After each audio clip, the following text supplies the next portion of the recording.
वफाकी हुकूमत ने सिंध में ज़ेर ज़मीन गैस ज़ख़ीरा तामीर करने का फैसला कर लिया।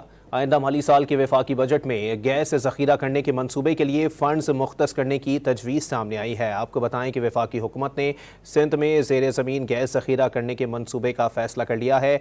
मज़ीद जानते हैं टॉन न्यूज़ के नुमाइंदे ताहिर शिरानी से। जी ताहिर, अपडेट कीजिएगा।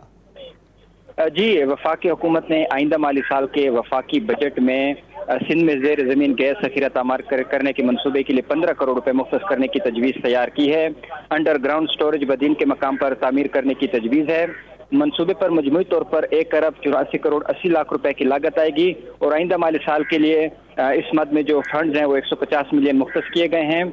हुकूमत ने गैस फील्ड के 5 किलोमीटर के अंदर इलाकों को गैस फराम करने की तजवीज़ भी तैयार की है और ये इकदाम सुप्रीम कोर्ट के अहकामात के बाद किया जा रहा है। मनसूबे पर 86 करोड़ 90 लाख रुपए की लागत आएगी और बजट में इस मनसूबे के लिए 10 करोड़ रुपए रखने की तजवीज़ है। ये जो मनसूबा है सिंध में ज़ेर ज़मीन गैस तामीर करने का, ये नया मनसूबा है और नई स्कीम है पेट्रोलियम डिवीजन के तहत और वफाकी हुकूमत की जानिब से इस मद में आइंदा माली साल के लिए फंड मुख्तस कर दिए गए हैं। जी, बहुत शुक्रिया ताहिर शिरानी अपडेट करने के लिए।